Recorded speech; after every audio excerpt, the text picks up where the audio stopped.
ఇక ఈ కృష్ణా నీళ్లపై ముదురుతున్న లొల్లి, కృష్ణా నీళ్ల కథ చూద్దాం. హరీష్ ఇగో 2 నెలల్లోనే ప్రాజెక్టులను ఢిల్లీ చేతిలో పెట్టిండ్రు. 10 ఏళ్లలో కేంద్రం ఒత్తిడి చేసినా మేము ఒప్పుకోలే. మితిమీరిన అహంకారంతో సీఎం మాట్లాడుతున్నాడు. మేము ఆయన లెక్క కాదు, సంస్కారంతో మాట్లాడతామని చెప్పి హరీష్ రావు అంటా ఉన్నాడు. అయితే 2 నెలల్లోనే ప్రాజెక్టులను ఢిల్లీ చేతుల్లో పెట్టిరని హరీష్ రావు అంటా ఉన్నాడు. కానీ హరీష్ రావు నీళ్ల మంత్రిగా ఉన్నప్పుడే, వాళ్ళ మామ సీఎంగా ఉన్నప్పుడే కేఆర్ఎంబికి ప్రాజెక్టులు అప్పచెప్తూ 200 కోట్ల రూపాయల బడ్జెట్ దానికి కేటాయించిన నిర్వహణ కోసం. ఈ దొంగలే కేటాయించి, ఈ దొంగలే అప్పచెప్తామని అగ్రిమెంట్ చేసుకున్నారు. వీళ్ళు చేసుకొని మోడీ ముంగట మోకరిల్లినటువంటి వీళ్ళు ఇవాళ కాంగ్రెస్ పార్టీ 2 నెలలనే ప్రాజెక్టులు తీసుకుపోయి ఆడ పెట్టిందట. ముఖ్యమంత్రి రేవంత్ రెడ్డి గారు క్లియర్ గా చెప్పిండుగా, నీకు దమ్ముంటే ఇవాళ రర్రా నాగార్జున సాగర్ మీదకి ఇవాళ కాంగ్రెస్ పార్టీ ప్రజాపాలన ఉంది, ఎవడొస్తాడో రర్రా అన్నాడు. వీళ్ళు ఏం చేసిరు, ఇటు ఎన్నికలు అవుతుంటే జగన్మోహన్ రెడ్డి తన మంది మార్బలాన్ని మీదికి పంపిడు. ఏం చేసిరు సన్నాసులు? మాట్లాడిరా? మాట్లాడలే. మితిమీరిన అహంకారంతో సీఎం మాట్లాడుతున్నట్టు. అహంకారం కాదు అది, ఆవేదన. ఆవేదన, మీరు చేసిన దానికి ఆవేదన. మేము ఆయన లెక్క కాదు, సంస్కారంతో మాట్లాడదు. సంస్కారమా మీది? ఇందాక చూసినావా మీ సంస్కారాలు? మీ మామేం మాట్లాడిండు, నువ్వేం మాట్లాడినావు? నీ సంస్కారాలు ఏ పార్టీయో తెలివయా? సంస్కారానికి మీకేమన్నా సంబంధం ఉందా? సంస్కారం చచ్చిపోతుంది మీరు అంటే. సంస్కారం ఉరేసుకొని చచ్చిపోతుంది మీరు ఆ పదాన్ని వాడితే. పోతిరెడ్డిపాడు విస్తరణ టైంలో మేము మంత్రులుగానే లేమట. పోతిరెడ్డిపాడు విస్తరణ టైంలో ఈయన మంత్రులుగా లేరట. ఈయన కథ. రాజశేఖర్ రెడ్డి గారు సీఎంగా ఉన్నప్పుడు పోతిరెడ్డిపాడుకు పొక్క పెద్దగా చేస్తున్న సమయంలో ఈయన రవాణా శాఖ మంత్రి, నాయని ఎవరు నరసింహారెడ్డి గారు కడప జిల్లా ఇన్ఛార్జ్ మంత్రిగా, ఇలా మామ కేంద్ర మంత్రిగా. మేము లేనేలేమని చెప్తా ఉన్నాడు. రాయలసీమ లిఫ్ట్ కు ఏపీ 2020 మే 5న జీవో ఇస్తే మేము కేంద్రానికి ఫిర్యాదు చేసినాం. కేంద్రానికి ఫిర్యాదు చేసినామని చెప్తా ఉన్నావు. తెలంగాణ ప్రజలకు ఎందుకు చెప్పలే ఈ మాట?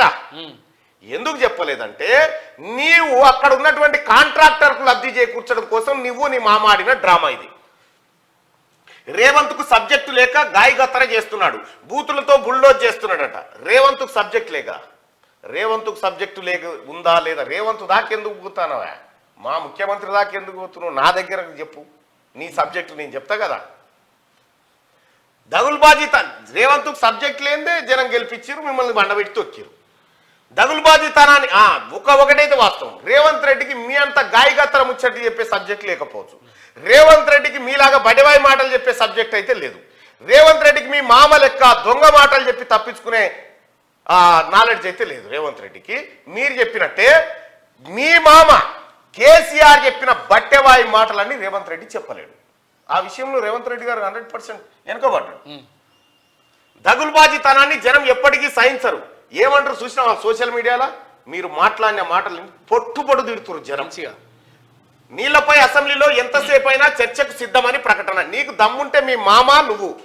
అదే ముఖ్యమంత్రి గారు ఏం చెప్పిండు, అసెంబ్లీలకు అందరు వచ్చిన తర్వాత ఈయన మామ వచ్చిన తర్వాత దర్వాజా తాళమేసి తాళాలు బయటికి ఇసిరేసి లోపట్నే బట్టలు కూడా తెచ్చుకోమనండి మిమ్మల్ని. మీరు బట్టలు తెచ్చుకోవాలి, మీరు తానాలు ఆడనే చేయాలి. 48 గంటలు సుదీర్ఘం ఆపకుంటా ఆన్నే భోజనం గీజనం లోపట్నే మైక్ కూడా కట్ చేస్తామని చెప్పలే. ఎంతసేపు మాట్లాడదు. మీరు రావాలి, మీరు దమ్ముంటే. అంతే. దాని నుంచి తప్పించుకోవడానికి చెప్పును తెర మీదకి తెచ్చిర్రు మీరు. అసెంబ్లీకి కేసీఆర్ రాకుండా తప్పించుకోవడానికి ఇప్పుడు అసెంబ్లీలో చెప్పు మీదనే చర్చ జరగాలి తప్ప నీళ్ల మీద జరగొద్దు అనేది వీళ్ళ ఉపాయం కట్టి ఈ ఆట ఆడిరు అంతే, అంతకంటే ఎక్కువేం లేదు. గౌరవ ముఖ్యమంత్రి గారు ఈసారి అసెంబ్లీకి చెప్పులు తీసుకపోకుండా చూడరు ఒకసారి.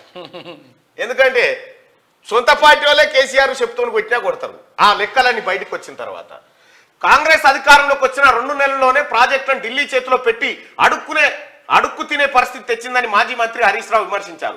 10 ఏళ్లు కేంద్రం ఒత్తిడి తెచ్చినా తాము ప్రాజెక్టులను అప్పగించలేదని అన్నారు. సోమవారం తెలంగాణ భవన్లో హరీష్ రావు మీడియాతో మాట్లాడారు. CM Revanth Reddy press meet లో మితిమీరిన అహంకారంతో, సంస్కారం లేని వికారమైన భాషతో వితండవాదన చేసిండు. ఆయన మాటలు మొత్తం అబద్ధాలే. ప్రజలు ఆయన ధోరణి చూసి సీఎం ఇట్లా మాట్లాడతారని అసహించుకుంటున్నారు అని అన్నారు. ఇప్పుడు హరీష్ రావు గారు ఇదే పోలు పెట్టుకుందామా? రేవంత్ రెడ్డి మాటలు ఎవరి మాటలు సంస్కారంగా ఉంటాయి, ఎవరి మాటలు హీనంగా ఉంటాయి అని పెట్టుకుందామా? హరీష్ రావు గారు రేవంత్ రెడ్డి గారిని చూసి ప్రజలు అసహించుకుంటున్నారట. ఒకసారి కామెంట్లలో చెప్పురి. తాము రేవంత్లా మాట్లాడబోమని, సంస్కారంతో మాట్లాడతామని ఆయన చెప్పారు. కేసీఆర్ పై నీచమైన పద్ధతిలో వ్యక్తిగత దూషణలకు సీఎం రేవంత్ పాల్పడ్డారని మండిపడ్డారు. ప్రాజెక్టుల విషయంలో ప్రభుత్వం ఎన్ని మాట్లాడినా 10 ఏళ్లలో కేసీఆర్ వాటిని కేంద్రానికి అప్పగించలేదని, కాంగ్రెస్ అధికారంలోకి రాగానే అప్పగించేశారన్నారు. కేంద్రానికి అప్పగిస్తామని సంతకం చేసి వచ్చినోడే కేసీఆర్.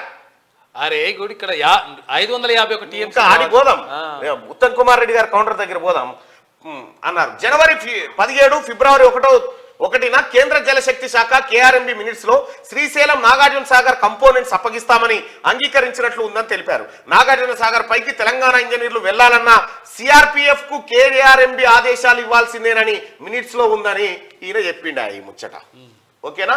ఇప్పుడు ఒరిజినల్ ముచ్చట ఇలా బాగోతాం. అసలు కథ వస్తుంది ఇప్పుడు. హరీష్ చెప్పేవన్నీ పచ్చి అబద్ధాలు. ప్రాజెక్టులను బోర్డుకి ఇచ్చేందుకు ఒప్పుకున్నదే KCR. One time seed money కింద 200 కోట్లు కేటాయించింది ఎవరు? ఇల్లే. కేఆర్ఎంబి నిర్వహణ కోసం 200 కోట్ల రూపాయలు కేటాయించింది హరీష్ రావు నీళ్ల మంత్రిగా ఉన్నప్పుడే. మేము మీకు ప్రాజెక్టులు అప్పగిస్తా ఉన్నాం, అప్పగించే ప్రాజెక్టుల నిర్వహణ కోసం కేఆర్ఎంబికి 200 కోట్లు ఇస్తా ఉన్నామని చెప్పి బడ్జెట్ కేటాయించింది. భారీ నీటిపారుదల శాఖ మంత్రి ఈయననే. కేసీఆర్ జగన్ భేటీ తర్వాతనే రాయలసీమ లిఫ్ట్ జీవో వచ్చింది ఉత్తమ్ కుమార్ రెడ్డి. ఇది అబద్ధమా ఉత్తమ్ కుమార్ రెడ్డి చెప్పేది? పచ్చి నిజం. కమిషన్ల కక్కుర్తి పడి రాష్ట్ర ప్రజలకు తీవ్ర అన్యాయం చేసిండ్రు. తెలంగాణకు రావాల్సిన 551 టీఎంసీల వాటా 299కు ఎవరి వల్ల తగ్గింది? రాయలసీమ లిఫ్ట్ టెండర్లు పూర్తయ్యేదాకా అపెక్స్ భేటీకి కేసీఆర్ ఎందుకు పోలే? బోర్డుకు ప్రాజెక్టులకు అప్పగించబోమని స్పష్టీకరణ. ఇక్కడ ప్రజలు అర్థం చేసుకోవాల్సింది, 200 కోట్ల రూపాయలు కేఆర్ఎంబికి ఎందుకు కేటాయించరు చెప్పు సమాధానం. హరీష్ రావు నువ్వు చెప్పు, అప్పుడు ఎందుకు కేటాయించారు? ఎందుకంటే ప్రాజెక్టులు మీకు అప్పగిస్తున్నాం, మీకు నిర్వహణ కింద 200 కోట్ల రూపాయలు మేము చెల్లిస్తున్నాం అని చెప్పి బడ్జెట్లో పెట్టారు. నీవు అప్పగించకపోతే 200 కోట్లు వానికి ఎందుకు ఇచ్చినట్టు? ఇదొకటి. రెండోది, కేసీఆర్ జగన్ భేటీ తర్వాతనే రాయలసీమ లిఫ్ట్, రాయలసీమ ఎత్తిపోతల పథకానికి జీవో ఎప్పుడొచ్చింది? జగన్మోహన్ రెడ్డి ఎప్పుడు విడుదల చేసిండు? కేసీఆర్ జగన్మోహన్ రెడ్డి ఇద్దరు కూర్చొని, అన్నా నేను రాయలసీమకి నీళ్ళు ఎత్తుకపోతాం, మీ కాంట్రాక్టులు మాత్రం మేము చెప్పినోడికి ఇవ్వాలి అని చెప్పి రాయలసీమను రతనాల సీమ చెప్తా అని రోజా ఇంటికి పోయి చేపల పులుసు దిని చెప్పొచ్చినోడు బాతాల పోషెట్టి మీ మామ పోయి చెప్పొచ్చిండు. ఇది తప్ప ఉత్తమ్ కుమార్ రెడ్డి చెప్పింది? చూస్తావు, అది కూడా చూస్తావా కావాలంటే. ఇంకా కమిషన్లకు కక్కుర్తిపడి రాష్ట్ర ప్రజలకు తీవ్ర అన్యాయం చేసిండు. కేవలం కమిషన్ల కోసమే కేసీఆర్ ఆడిన డ్రామా అంతా. ఏంది కమిషన్లు అంటే, కేసీఆర్ కు సంబంధించినటువంటి కాంట్రాక్టర్లు తెలంగాణ రాష్ట్రంలో కాంట్రాక్టులు బట్టి లక్షల కోట్ల రూపాయలు దొబ్బేసిరు, లక్షల కోట్ల రూపాయలు తిన్నారు. తిన్న తర్వాత ఈ కాంట్రాక్టులు కావు సార్, పక్క రాష్ట్రం ఇవి కూడా పడదాం, పక్క రాష్ట్రం పట్టాలని వాళ్ళకి ఏదో నీటి కేటాయింపులు చేయాలి కదా అంటే, కృష్ణలకేనా ఎత్తుకపోరి మన కమిషన్లు వస్తే చాలని చెప్పి కృష్ణా నీళ్లను, తెలంగాణకు కృష్ణా నీటి వాటా ఎంత? 551 టీఎంసీలు.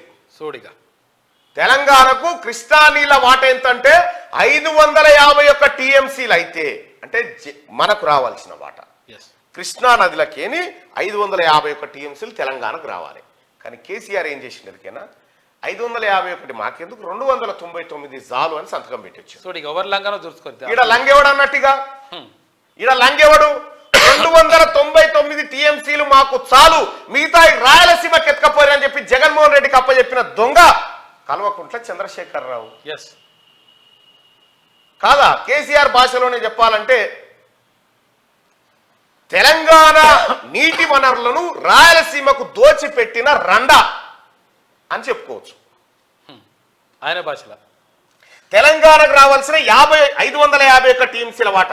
మనము తెలంగాణ ఉద్యమాన్ని ఎందుకు చేసినాం? తెలంగాణ ప్రజలారా, నీళ్లు, నిధులు, నియామకాలు. నీళ్ల సంగతి, నీళ్లు తెలంగాణ మనం అనేక సార్లు పాటలు పాడుకున్నాం.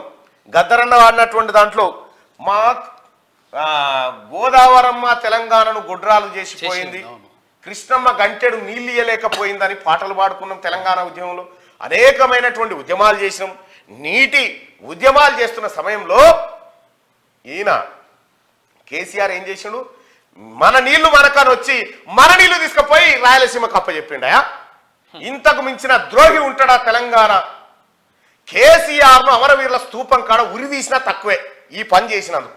ఒకవేళ వాటా 551 టీఎంసీలు ఉంటే మాకు 651 టీఎంసీలు కావాలని కొట్లాడుతున్నా. సిపాయి అయితే నువ్వు తెలివి కల్లోని అయితే నీకు నిజంగా తెలంగాణ ప్రజల మీద ప్రేమ ఉంటే ఇక్కడి ఉద్యమం పట్ల నీకు నిజంగా నిబద్ధత ఉండుంటే 551 టీఎంసీలు ఎట్లొస్తుంది మాకు 600 రావాలి కానీ కొట్లాడాలి. తెలివి కల్లోడు అంటాడు. ఇక్కడ పోయి ఏం చేసిండు ఎరికేనా 551 299కి రాసుకొని వచ్చిండు. సంతకం పెట్టేసి ఇది ఇట్లా పెడితే ఆయన మహారాష్ట్రకు పోయిండా. ఆ రోజు ఉత్తమ్ కుమార్ రెడ్డి గారే పిసిసి చీఫ్ గా ఉన్నాడు. మహారాష్ట్ర కాడ నీకు తమ్మిడియట్టి ఎత్తు 52 మీటర్లు ఉండాలని చెప్పి కాంగ్రెస్ పార్టీ కొట్లాడింది. 52 మీటర్ల ఎత్తులో కడితే మాకు ముంపు పెరుగుతుందని మహారాష్ట్ర అంటే కేసీఆర్ ఏం చేసినారు అప్పటికి మహారాష్ట్ర ఏం చెప్పిందంటే 49 మీటర్లు అయితే ఓకే అని చెప్పింది. కేసీఆర్ పోయి ఏం చేసిండు మహారాష్ట్రకు పోయి 52 ఇడిచిపెట్టి 49 సంతకం పెట్టి వచ్చిండు. వచ్చి బేగంపేటలో దిగి దమ్ముందా ఉత్తమ్ కుమార్ రెడ్డి చూసుకుందాం దమ్ముందా అని చెప్పారు అన్నాడు. ప్రజల్ని మాయమాటలు చెప్పిండు. ఎక్కువచ్చే కాడ తక్కువ సంతకం పెట్టి వచ్చిన సన్నాసి కల్వకుంట్ల చంద్రశేఖరరావు నీకేమన్నా అర్హత ఉందా? తెలంగాణలో ఉండే అర్హత ఉందా? నీకు తెలంగాణ గురించి మాట్లాడే అర్హత ఉందా నీ కుటుంబానికి? తెలంగాణ నీటి సంపదను సర్వనాశనం చేసిరు. కాళేశ్వరం అని కడితే మొత్తం ఎక్కడికక్కడ కూలిపోయి ఇలా కాళేశ్వరం ఎందుకు పనికి రాకుండా పోయింది? ఏ ప్రాజెక్టు ముంగడపడ్డదా? కొండపోశమ్మ సాగర్ కడితే ఏమైంది? కొండపోశమ్మ ఆ తర్వాత అదేం ప్రాజెక్టు 50 టీఎంసీలది మల్లన్న సాగర్ కట్టింది. బేస్ సరిగా లేదు. అది అక్కడ భూకంపాలు వచ్చే అవకాశం ఉందని నిపుణులు హెచ్చరించినా నాకు వచ్చిండు. కేవలం కట్టలు పోయాలి, నోట్ల కట్టలు మింగాలి. ఇది కేసీఆర్ టార్గెట్. ఇగో ఇట్లా పని ఇవన్నీ బయటకు వస్తా ఉంటే ఇప్పుడు రేపు పొద్దుగాల అసెంబ్లీలో ఉత్తమ్ కుమార్ రెడ్డో లేకపోతే రేవంత్ రెడ్డో లేకపోతే కాంగ్రెస్ పార్టీ మంత్రులు లేచి మీ లెక్కలన్నీ బయట పెడుతుంటే తల దించుకోవాల్సి వస్తుంది. కాబట్టి చెప్పు మీద చర్చకు లేపిరన్నట్టు ఇప్పుడు చెప్పు చర్చ జరగాలంట అసెంబ్లీలో. చెప్పు చర్చ కాదు, చెప్పులు మెడలేసి చర్చలు పెట్టాలి. మీకు కేసీఆర్ మెడలో దళితుల చెప్పుల దండేసి చెప్పు ఏం చేసినావు దళితులకు. రాయలసీమ ఇక్కడ చూడు ఇంకా కీలకం. రాయలసీమ లిఫ్ట్ టెండర్లు పూర్తయ్యేదాకా అపెక్స్ భేటీకి కేసీఆర్ ఎందుకు కాలేదు? రాయలసీమ లిఫ్ట్ టెండర్లు వేసిరు. మెగా కంపెనీ దక్కించుకుంది, కొన్ని కేసీఆర్ కంపెనీలు దక్కించుకున్నాయి. ఆ ప్రాజెక్టు చేపట్టినాయి. అప్పుడు సంగమేశ్వరం కాడికే ఎత్తుకపోతుర్రు అని ఇదే వెలుగు దిన పత్రిక మొత్తుకుంది. ఆధారాలు కూడా బయట పెట్టింది. విషయం ఏంటంటే అపెక్స్ కౌన్సిల్ మీటింగ్ కు అన్ని రాష్ట్రాలకు సంబంధించిన వాళ్ళు హాజరైతా ఉంటే కేసీఆర్ ఒక్కడే హాజరు కాలేదు. ఎందుకంటే కేసీఆర్ హాజరైతే ఈ లిఫ్ట్ టెండర్లు ఆగిపోతాయి. జగన్మోహన్ రెడ్డికి లాభం జరగదు, రాయలసీమకు లాభం జరగదు. ఈయన కేసీఆర్ కోరుకున్న వాళ్ళ కాంట్రాక్టులు ఆగిపోతాయి అన్న ఉద్దేశంతో కేసీఆర్ అపెక్స్ కౌన్సిల్ కు ఏం చెప్పిండు మనకు ఏముంటది అపెక్స్ కౌన్సిల్ పోతే ఈయన పుట్టినాలు అవి పెడతారు, బాదాం పరుపులు అవి కూడా కూర్చోవాలి ఇదారా అన్నాడు. పోరి దొంగ నువ్వు అలా పోయినుంటే ఆడికి అపెక్స్ కౌన్సిల్ పోయి ఇక్కడ అక్రమంగా లిఫ్ట్ పెడతా ఉన్నారని చెప్పి నువ్వు వాదించినంటే ఇవాళ పరిస్థితి ఇట్లా ఉండేది కాదు. కేసీఆర్ ఇగో నీ కథ. బోర్డుకు ప్రాజెక్టులను అప్పగించబోమని కాంగ్రెస్ ప్రభుత్వం టెన్షన్ గా చెప్తా ఉంది. ప్రాజెక్టులను కేఆర్ఎంబికి చెప్పము అని చెప్తా ఉంది క్లియర్ గా. ఎట్టి పరిస్థితుల్లో వీళ్ళ భాగవతం అంతా బయటికి వస్తుందని డ్రామా ఆడుతా ఉన్నారు. మాజీ మంత్రి హరీష్ రావు పదే పచ్చి అబద్ధాలు మాట్లాడుతున్నారని ఇరిగేషన్ శాఖ మంత్రి ఉత్తమ్ కుమార్ రెడ్డి మండిపడ్డారు. కమిషన్లో కక్కుర్తి పడి నీటి బాటలో రాష్ట్ర ప్రజలకు తీవ్ర అన్యాయం చేశారని అన్నారు. కృష్ణా బోర్డుకు తాము ప్రాజెక్టులను అప్పగించలేదని, బీఆర్ఎస్ మాత్రం తమపై విష ప్రచారం చేస్తున్నదని ఆగ్రహం వ్యక్తం చేశారు. ఢిల్లీలో కేంద్ర జలశక్తి శాఖ మంత్రి గజేంద్ర సింగ్ షెకావత్ ను కలిసినప్పుడు కూడా ప్రాజెక్టులను అప్పగించేది లేదని ఖరాఖండిగా చెప్పామని తెలిపారు. సోమవారం సాయంత్రం సెక్రటేరియట్ లో మీడియాతో ఉత్తమ్ మాట్లాడారు. కృష్ణా రివర్ మేనేజ్మెంట్ బోర్డుకు ప్రాజెక్టులు ఇవ్వడానికి 56 రోజులు తమ పాలనలో ఎప్పుడూ ఒప్పుకోలేదన్నారు. తెలంగాణ నీటి కేటాయింపుల్లో మోసం చేసింది బీఆర్ఎస్ పార్టీనే, కేఆర్ఎంబికి ప్రాజెక్టులు ఇచ్చేందుకు అంగీకరించింది కూడా ఆ పార్టీనే అని తెలిపారు. ఉమ్మడి ఏపీలో 60 ఏళ్లు కృష్ణా జలాల్లో తెలంగాణకు జరిగిన అన్యాయం కన్నా 10 ఏళ్లు కేసీఆర్ పాలనలో ఎక్కువ అన్యాయం జరిగిందని, 60 ఏళ్ల పాలనలో గత పాలకులు 551 టీఎంసీలు తెలంగాణ వాటను కాపాడుకుంటూ వస్తే కేసీఆర్ ఒక్కడే దాదాపుగా 252 టీఎంసీలు వాళ్ళకి అప్పచెప్పొచ్చిండు. సగం నీళ్ళు చాలన్నాడు. ఓ రకంగా చెప్పాలంటే ఎంత దుర్మార్గుడా కేసీఆర్. ఇంతకు మించిన దుర్మార్గం ఉంటుందా? ఈ 60 ఏళ్ల కంటే కేసీఆర్ 10 ఏళ్లలో చేసిన ద్రోహమే ఎక్కువ ఉంది తెలంగాణ రాష్ట్రానికి. ఈ కాళేశ్వరం కేసులో ఏ క్షణమైనా కేసీఆర్ అరెస్ట్ కావచ్చు. దేశం విడిచి పారిపోయేందుకు ఆయన ఫ్యామిలీ ఏర్పాట్లు చేసుకుంటున్నది మంత్రి కోమటిరెడ్డి వెంకటరెడ్డి. అందుకే గతంలో హైర్ చేసుకున్న స్పెషల్ ఫ్లైట్ క్యాన్సిల్ చేసుకోలే.